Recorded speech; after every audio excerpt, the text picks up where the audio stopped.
Throwaway account as my husband and in-laws are following my main. I, a 29-year-old female, have been married to my husband, 30 years old, who I'll call Peter. Peter and I met in college during our freshman year. We started off as just friends and got married 7 months ago. I've gotten along with his family, but we aren't super close, but we're friendly enough. The problem is that Peter has begun to make me incredibly uncomfortable. Firstly, he's begun to ask me who I'm meeting with, where, what we plan on doing, how long every single time I leave the house without him. At first, I just thought he was being protective and a good partner just in case something happened, but then he started checking my phone after the visits, vetting and researching each of my friends as well. He also has been pursuing me to link my bank account to his, as he's in charge of the finances when he was perfectly fine with keeping them separate before. We fight about it almost every day. Finally, yesterday, when he was preparing to go on a work trip for 2 weeks in California, he demanded I wear a tracker so he could keep an eye on me while he's gone. I can't do this anymore. I feel like I'm suffocating, and his family, who I've spoken to about his worrying behavior, just said he's being careful and protective as a good husband should. I need to gather my things together and find a way to be gone before he gets home without tipping him off. He's always threatened that if he ever found me cheating on him, he'd turn in divorce papers the same day. He keeps a filled-out copy on his desk. I'm going to submit those the day I leave. But there's so much to do. Begin finding a new place to live, seeing if my job has any transfers available, packing and moving in 2 weeks. His return flight is on May 11th. So I need to move quickly. I'm posting here because I don't have any close family, and I can't risk dragging my friends into this as we share the same friends. I just needed a place to vent and ask if anyone has any advice on the easiest and safest way to do this. Edit. Oh my God, you guys are amazing. I never even thought to not use his divorce papers. I'll check for cameras before I start any packing or prepping. I may also shred his divorce papers just in case and look into getting a lawyer for myself. I'm in a no-fault divorce state, that much I remember, which will help. I'll update again when I know more. The tracker he wants me to use is a small clip to put on the belt or waistband. I'll wear it unless I'm going or doing something related to me leaving. No pets yet, thankfully. The next day, Original Poster shared another update. So I've gotten a lot of support and helpful advice, along with questions I thought I should clarify before I proceed with the update. Some asked why I'd be hiding things from Peter regarding going out and who I'm meeting with. I don't, and I have nothing to hide. However, when he begins to double-check everything I tell him with the other people there, right down to each person I talked to and what I said. Did I send any text messages? Did I order food? How much did I eat? That's when it started to feel like I was slowly being pushed into a corner. It didn't start that bad, but gradually grew worse over time. All of the Reddit subs my in-laws' families are part of are related gardening and DIY, so I highly doubt they'll see this. If so, by the time they do, I'll hopefully be gone. I talked about my job and explained things to my manager, and they promised to look into openings in other states to see if they could get me into one. They'll have an update on that in 3 days. I trust that my bank account is secured, considering he's tried to get into it before and failed. I found one camera in the kitchen, another in the living room, and one in our bedroom.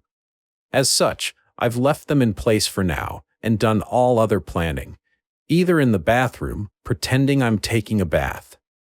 I'm honestly staying away from the domestic violence services, as my sister-in-law is unfortunately higher up in those, considering she volunteers there, and I have a feeling if I did show up there, they would know in a heartbeat. I can't look for apartments until I get the update from my work, but either or I'm still going to be leaving the state.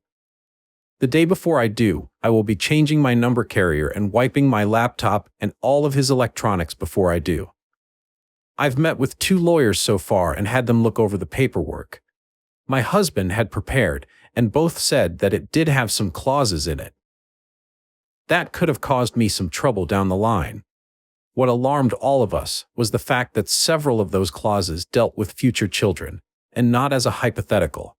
Like several hairs suggested, I have a feeling he fully intended on getting me pregnant to keep me trapped and tied to him. There are 3 other locations. My job could send me. As a precaution, I began looking into all 3 cities and housing in the areas. Just in case one of those, this is the one they send me to. Even if they don't have an opening that they can push me into, then I will just have to quit, move, and figure things out on my own. I have enough money to live and survive for a few months until I can pick up another job. Unfortunately, all of our friends are mutuals and would likely be unaware of the consequences of saying or sharing anything I do or say with my husband. I don't have any surviving close family, and obviously my in-laws are not a good resource to rely on. I am on my own, unfortunately, other than the wonderful bonds I've begun to make here. I will update again if I get more information or something else happens. Otherwise, I'll updates when my work gets back to me. I do plan on leaving before he returns, though, just to make sure that I'm not anywhere near here at that time. Here's the update too. Good news. My work has an opening I qualify for that will not only shift me across the country, but also comes with a salary increase as well. I've started telling my in-laws and friends that I'm planning a surprise outing for when my husband gets back for just the 2 of us. This way, people don't give me odd looks if they see me out and about. I've even gone as far as asking my mother-in-law to show me his favorite recipes. Meanwhile, I've found a moving company that, while small, is willing to work in a storm. The reason is, in 5 days, we're supposed to get hit with a large storm front. I plan to shut off the breaker and say we lost power if he asks, just as several people here suggested, and even send him a short clip of the storm. I will have all of my stuff moved that afternoon, and I will be flying out once the weather has cleared enough to do so. I have a lawyer who will push my divorce through, and I've filled out the necessary paperwork so that I don't have to be here for it. I'm not suing for assets or alimony, and I've shredded his divorce papers as well. I've set up a cheap payphone plan through Cricket until this is all said and done, at which point I will find a new carrier, number, and phone. This one is being wiped and left behind. My laptop is provided by my work, and the Information Technologies Department inspected it thoroughly, and it was clean, thankfully. No other electronics aside from my laptop and new phone will be coming with me. If Peter needs to talk to me, he can do it through my lawyer. Not sure if anything else will happen. My fingers are crossed that he doesn't think anything's amiss until after I leave, and I'm not turning the breaker back on when I do. He can when he gets home. My work is covering the plane ticket, so that at least is one expense I don't have to finagle in. The update. It's been a busy week, but I've gotten so much done. Firstly, I am now out of the house and am currently in a hotel while I look for an apartment. It's a big city, bustling with people no matter where you look. We had a pretty bad storm system hit back home that actually lasted 2 days. High winds, thunder, lightning, and even hail everywhere. I didn't take much from the house, my documents, clothes, and important sentimental items. I left all of the furniture and electronics behind. I cleaned the house top to bottom and took pictures on my phone so he couldn't claim I damaged anything when I left. My lawyer has already started divorce proceedings, and my husband will be served on the 8th. His plane is due to land early in the morning, and the sheriff will be there at the house waiting for him. He is very much about public appearances and reputation. My lawyer will be calling him as well to inform him that I am more than willing to air out everything to the public about his actions if it means securing my freedom from him. I will go to court as long as I must to get this pushed through. I haven't told our friends or his in-laws yet. I will do that while he is on the flight to prevent him from getting wind of it before he's handed the divorce papers. I will be calling around and explaining why we're getting divorced to try and prevent him from twisting this into somehow being my fault. I don't want him trying to claim I had an affair or something, so I want to get the truth out before he can twist this. I'm doing okay. I'm tired, but yet I feel almost jittery and off-kilter. I keep looking over my shoulder and monitoring what I say, even when I don't really need to anymore. Hopefully that will fade soon. My work is covering the cost of the hotel, and I'm working on getting my other things in order. I also need to find a new general practitioner. as I want to get a full test just to make sure everything is okay. I don't know when my next update will be, probably when the divorce papers are filed or if we have to go to court to push them through. I will try to keep my head up, but it feels like I'm in a whirlwind or something with so many things to do and think about. I kind of thought it would be easier once I got out of the house, but while the fear is smaller, somehow the number of tasks only seems to have grown. Here's the new update. Sorry I haven't updated for a while. Things got hectic and a bit chaotic, honestly. Firstly, I'm working on getting an apartment still and have applications in at 3 different places and will hopefully hear back from them soon. I'm still going into work here at the new location, so I don't have to worry about burning through my emergency savings completely. I've gotten a lot of emails from Peter, his family, and our old friend group asking question after question. I have only sent one return email to Peter, explaining that I don't believe we are truly compatible, and it is best we separate now. That his treatment of me when I'd done nothing to deserve as such was just as much of a deal breaker as cheating was for him. I ended the email with the statement that I would not be contacting him further, and anything else he needed to pass on to me, or vice versa, would be done through my lawyer. For his family and friends, I just typed up one email outlining everything that had happened and why I left. I told them I wished them no ill will, but that such treatment of his wife and partner was not acceptable. That should Peter get remarried in the future, I wished they would help support both partners and not just Peter. Peter, from what my lawyer told me, was livid when he was served. The sheriff actually ended up booking him for assault on an officer and menacing due to the threats he was shouting. His father bailed him out in a few hours, but with the testimony of the sheriff, my lawyer believes I have a very good chance at getting a restraining order. Peter, upon returning to the house, apparently lost his temper again, breaking the dining table into pieces as well as the TV, and putting several holes in the walls. At least, that's what one of the emails from one of our friends reported, as Peter called him to help him clean up the mess. My lawyer already has pictures of the house I took, with timestamps as evidence. Nothing had been damaged by me. My friend reported that Peter tried to claim I'd been the one to trash the house, but the holes in the wall were at head height. Peter is 6 feet 3 inches, and I'm 5 feet 4 inches, so he knew that was false. Either way, taking the pictures definitely will help me. So again, thank you everyone here for the advice, because I never would have thought of that on my own. My work won't share details of where I am, as I do work with some higher-end clientele who value security, and that information won't be gossiped about. And no, I'm not some stripper or escort. I deal with contracts, notary, and business management. As such, even if Peter tried to use my work to find me, he wouldn't succeed. New update. It's been a little bit, and I thought I'd answer some questions before giving my update. It may be a while after this until things change. Firstly, no, I didn't bring my car.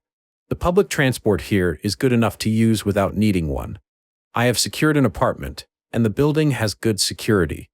You need a key card to enter, and there is a security guard at a desk right by the entrance to the building. As part of my contract, I gave them a photo of Peter and his family so that even on the off chance they do find me, they won't be let in. The responses I got from the emails varied. His family said I was overreacting and that I owe Peter an apology for the problems this has caused him. The pending criminal charges puts him at risk of losing his job if he's convicted. Peter sent a long email, apologizing and pleading for me to come home. He said he was worried for me, that he is willing to go to therapy if it will appease me. He wants us to remain together, and he didn't think leaving was an appropriate response to his genuine concern and worry for my health and safety. The friends gave somewhat lacking replies, saying that they didn't think Peter was ever going to hurt me, and that I shouldn't be letting my imagination run away wild. As much as I want to say I was surprised by the lack of support, I'm honestly not. He intends to fight the divorce. I am letting my lawyer handle it, and I am also pursuing a protective order as well. Once I got approved for my apartment, I also froze my credit. I've changed my phone carrier and number, as well as making sure none of my documents list Peter as next of kin or power of attorney. Some have asked why I was so paranoid about Peter and his possible future actions. The answer for that actually is somewhat simple: my grandmother. I loved that woman to bits. As a teen, she explained why my grandfather was never around. He was extremely abusive and manipulative, and her generation didn't allow divorce really. She wouldn't have been able to buy a house or get a good enough job to support her and my mother on her own. As such, she endured it, shielded my mom as she could until my grandfather died. When I felt like I may have been overreacting, I remembered how she'd said she'd always wished she'd been able to see grandfather for what he was, early on, when she may have been able to annul the marriage. I don't know when I'll update again. Maybe when the divorce goes through, or if something big happens, but until then, I'm just trying to keep my head above the water. A month later, she shared another update. It's been a month since my previous update, and I wanted to share some of what's been going on in the meantime. The divorce is proceeding, but even though I don't need him to agree, and he's not, it means I have to go through the courts to get it approved. As such, it could be upwards of 6 months to push it through, even though I'm filing without attempting to claim property, alimony, or compensation. I just want a clean break and separation. Peter has attempted to use our friends to reach out to me, as he doesn't want to use my lawyer for communication. He's saying it's disrespectful and cowardly to hide behind my lawyer and not meet him face to face. Peter wrote me a letter that he did pass off to my lawyer, but the contents were him justifying his actions and claiming that in today's time it is dangerous for women to be on their own, which is why he was so intent on trying to keep me safe from harm. He wanted me to understand that he was trying to protect me as best he could, and was hurt that I would just lie to him and hide my actions from him related to my dissatisfaction with our marriage and my moving. I didn't reply, because at no point did he apologize. All he did was turn everything around on me as I was being overly dramatic, emotional, and cowardly. There was a second letter with Peter's from my sister-in-law. Her letter was honestly disturbing and completely justified my misgivings regarding approaching her in any kind of professional capacity. She spent 5 paragraphs detailing how a real abusive relationship looked like, and that Peter was the furthest thing from abusive.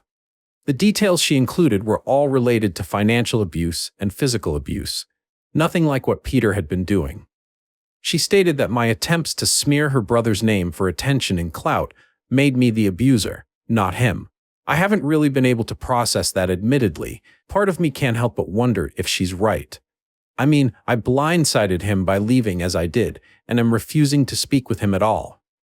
My old boss recommended that I look into getting into therapy after I moved, and I think I need to. I have had a hard time adjusting to being on my own. I keep censoring myself and haven't even gone out to eat yet. I always end up worrying about what if someone sees me. What if I get in trouble for spending my money on something frivolous? My lawyer is continuing to fight for the divorce, and I shouldn't need to be physically present in court. Any meetings needed between me and the judge can be done via Zoom. I'm trying to avoid confrontation with Peter and his family for now as much as I can, and pass both letters to my lawyer in case he needs them. Our friends are mostly trying to avoid taking sides still, and I'm honestly approaching the point of just letting them go as well. I'm tired of fighting for them to understand at this point. I don't know if anything is going to happen, so my next update may not be until around mid-November, depending on how long it takes to push the divorce through. Work is going well, and it's helpful to have something familiar to anchor my day-to-day life when so much has changed and is changing even now. Months later, Original Poster shared yet another update. It's been a while since I last updated, as I needed to let the court step in, as Peter was not willing to grant my request for a divorce. We started with a mediated session via Zoom, but after 4 sessions, it was decided that no compromise could be reached between us. The things Peter was pushing for were ones I'm not even willing to humor, let alone agree to. He wanted me to tell our friends, and those I'd sent the information about his actions, that I'd made it up in order to gain sympathy. He also wanted me to pay him for defamation and suffering, especially the wages he lost because of sitting in jail for 2 days and missing work before getting bailed out. Lastly, He also wanted me to return and, to quote him, stop my foolish behavior and act like a proper wife and partner. Yeah, no. So, needless to say, our mediated sessions went absolutely nowhere. The judge isn't seeming to buy into Peter's act, thankfully, because he certainly tried. It took me far too long to see Peter for who he was, and part of me feels like an idiot because I didn't see it at all. Yet, the judge seemed to clock him for exactly what he is within the first meeting. Maybe I just didn't want to see it. I don't know. Peter ended up arguing with the judge a lot, even being held in contempt 4 different times. I think it's honestly why this moved as quickly as it did. It didn't help that Peter tried to pull in his family as character witnesses, but they were dismissed by the judge as the abuse wasn't seen or heard by them, and as such, they only knew part of Peter's character. In his closing statement, after he approved the divorce, he went on to call Peter a narcissist, and that if Peter loved himself so much to abuse the one he'd married, to let the divorce happen and marry a mirror next. I didn't think a judge was allowed to say that, at all. But my lawyer just shook his head and told me not to say anything, so we left. So here's the update I'm sure everyone's been hoping for and guessed. I'm officially divorced. The documents were processed 3 days ago, and I'm still in disbelief. I have no contact with Peter any longer, nor do I want any. I'm not going to give our friends my new contact information. I may not have replied to everyone, though I tried, but I did read all of your comments. I really did. Your repeated statements about how they weren't actually friends really helped me see that they weren't. So I decided that since I moved far from that place, I needed to start over. New home, new place, new friends. It's slow, and I've started therapy, though it took almost 3 months to get it due to the usual wait times, but I've been going 3 times a week ever since. It's helping, even with things I thought were done and dusted. Peter didn't take the divorce well, according to my lawyer who's been keeping up with him to make sure he stays away from me. He did something at work. I don't know what, as obviously I have no way to gain that information, but whatever it was, cost him his job. My lawyer also did something I didn't expect him to, but something I think everyone will like. He took the letter my ex-sister-in-law sent me and forwarded it to the domestic violence organization she works for, along with a formal statement regarding Peter, his actions, and the decision of the judge. She's been let go as well. And given how tight those organizations are with one another, my lawyer said that the likelihood of her getting a position at another is slim to none. I actually laughed, though I was a bit teary when he said that, and that Slim is on a leaky rowboat to China. I've been crying a lot lately, but my therapist says it's normal and shows I'm actually processing things instead of bottling them up and pushing them down. I'll try to update in a month or so, if my emotions level out some, to explain a few more of the details, but I wanted to get this out there and thank everyone for their continued support and encouragement. I appreciate each and every one of you. I really do. You gave me the hope that leaving him wasn't going to be this giant black mark I'd never heal from or move on from.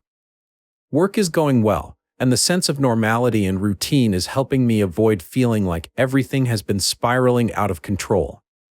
Over a month later, Original Poster shared another update. It's been a month since I finally was able to share the success of my divorce from Peter. My mood swings are still happening, but they don't last quite as long anymore, so I'm taking that as a good sign. My therapist recommended that I sign up for some kind of physical activity, just to help work out and channel what she called the fight-flight instincts more. So I've joined a local self-defense club, and I'm going twice a week. I felt really awkward in the beginning, but they've all been super nice and welcoming, so it's been easier. It has helped, I think. A lot of my jitteriness and anxiety has calmed, and I'm sleeping better as well. I've also joined a book club, though it's all online at the moment. They're discussing the possibility of meeting in person rather than over Skype at a local park. It's hard, honestly. I feel like a kid that just changed schools, and sometimes feel like it's either sink or swim. My therapist pointed out that if I feel like I'm sinking, to stop, take a step back, and remind myself that I have all the control over my actions. If I don't like something, I don't have to do it. I can feel my emotions, but I also need to not let them control and dictate my actions. She also pointed out how I've developed a tendency to try and fix other people's bad moods. She told me that they're adults and it's not my responsibility to manage anyone else's emotions other than my own. It's been hard, but I'm getting there. I think in a year, as a celebration for my divorce, I may go visit my grandmother's grave. Just to talk, if nothing else, as silly as that may sound. I passed on your thanks to my lawyer, who smiled and said, a bit smugly I might add, that he loves giving people who thought they were untouchable the karma they deserved. He went on to add that he enjoyed being karma's helping hand. My lawyer has kept abreast of what's been happening with Peter and his sister both, just to make sure they don't try anything.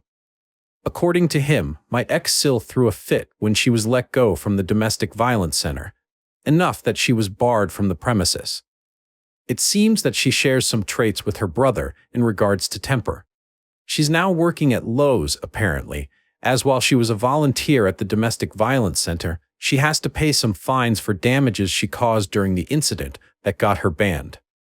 As for Peter, he's been quiet, which worried me at first, but my lawyer told me he's keeping his head down. He's gotten another job with a construction crew, but with everything he has to pay, he cannot afford to lose his job. I was awarded damages for emotional distress and harm, as he never touched me physically. I was able to prove my statements thanks to records of the text conversations between Peter and I regarding the tracker and not leaving the house without permission. As my financial situation is stable, I don't need alimony, so my lawyer advised not to try for it and focus on compensation for damages instead. Peter's family apparently hates me now, as they've reached out to my lawyer, telling him to pass on the message that I've successfully ruined both Peter and his sister's lives over my lies. Honestly, at this point, I'm getting to the point of not caring anymore. I only have so much to give right now for emotional needs, and I want it for my own, not to expend on someone else, if that makes any kind of sense. So that's where I'm at right now. It's hard, coming up to the holidays and being alone, but a few weeks ago, I found a kitten in the alley next to my work. He's a tiny, raggedy little thing. He's black, long hair with 3 white paws, and he's also missing his tail. He's got the first vertebrae, but nothing else. According to the vet, Mom may have accidentally bitten it off at birth, which I didn't even know happened, but apparently it does. I'm calling him Bandit. So I'm not alone anymore, but now I have a kitten that thinks everything needs to be hunted, including my toes, so I wear slippers constantly, 'cause those little claws of his are like freaking daggers, I swear. I'll update again if anyone wants me to. But yeah, that's where things are now.